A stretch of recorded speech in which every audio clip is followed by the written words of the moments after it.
You don't lose yourself all at once. You lose yourself slowly, one conversation at a time.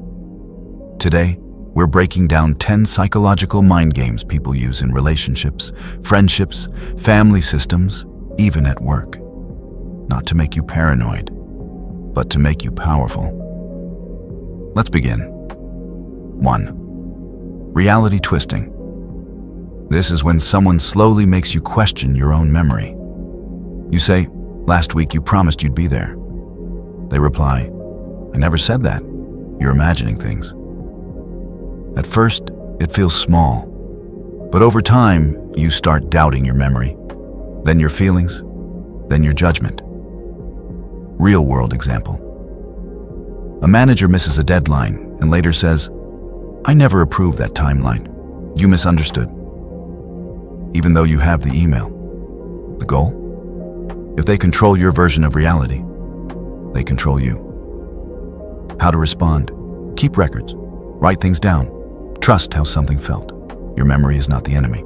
2. Over-the-top romance. It feels magical. They text nonstop. Talk about the future in week 1. Call you perfect. Say they've never felt this way before. It feels like love, but it's actually emotional acceleration.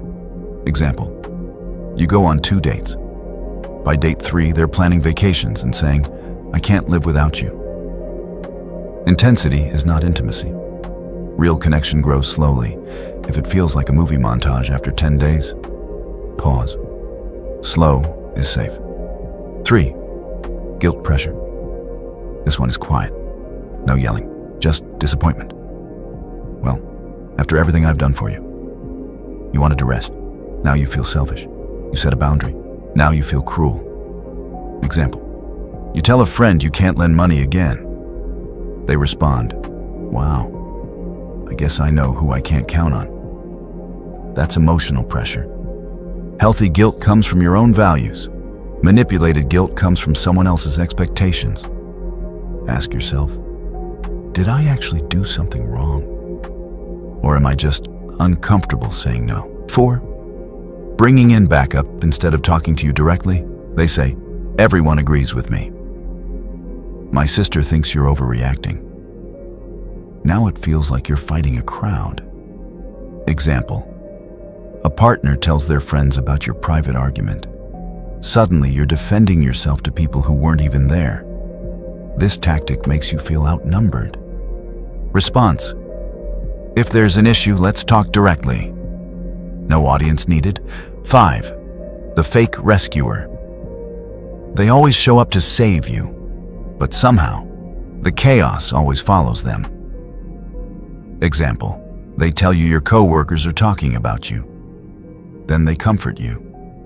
Then they handle it. Later you find out they were the ones spreading the rumor. Some people create fires so they can be the hero with the extinguisher.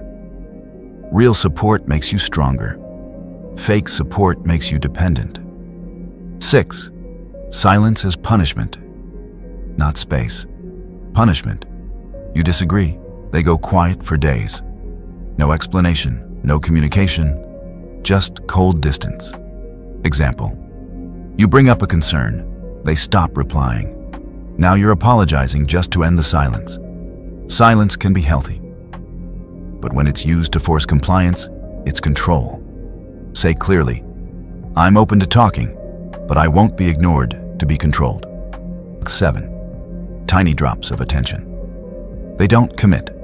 They don't disappear. They just hover. A random "hey" at midnight, a like on your story, a vague "we should hang out sometime," but never real plans. You stay hooked, waiting. Example. Someone cancels plans 3 times, but keeps texting just enough to keep you emotionally invested. That's emotional limbo. Consistency matters more than charm. If someone only gives crumbs, don't build a meal around it. 8. The blame flip. You calmly bring up an issue. Suddenly, that never happened. Why are you attacking me? You're so dramatic. Now you're defending your tone instead of discussing the issue. Example. You say, "It hurt when you said that." They respond, "Wow, I guess I'm just a terrible person." Now you feel guilty for speaking. When accountability feels like an attack, you're dealing with narrative flipping. Stay steady. I'm not attacking you. I'm explaining how I felt. Clarity breaks confusion. 9. Comparison games. You're not as driven as my ex. Other employees don't complain. This creates insecurity on purpose. It makes you compete for approval. Healthy relationships don't use comparison as motivation. They use communication. 10. Moving the goalpost. You meet one expectation. Suddenly, there's a new one. Example, you never plan dates. You plan one. Well, I didn't like the place. Now you're chasing approval that keeps shifting. If standards constantly change, it's not growth. It's control. The brutal truth, most manipulation isn't loud. It's subtle, layered, slow, and it works because you care. The more empathetic you are, the easier it is to pull you into these patterns. But here's the shift. You don't need to win arguments. You need to protect clarity. You don't need to prove your worth. You need to protect your boundaries. You don't need to rescue anyone. And you don't need to be rescued. Final message. Healthy relationships feel calm, clear, consistent, respectful. If you constantly feel confused, guilty, anxious, or small, pay attention. Awareness is power. The moment you can name the pattern, you stop being trapped inside it. And that's how you take your power back.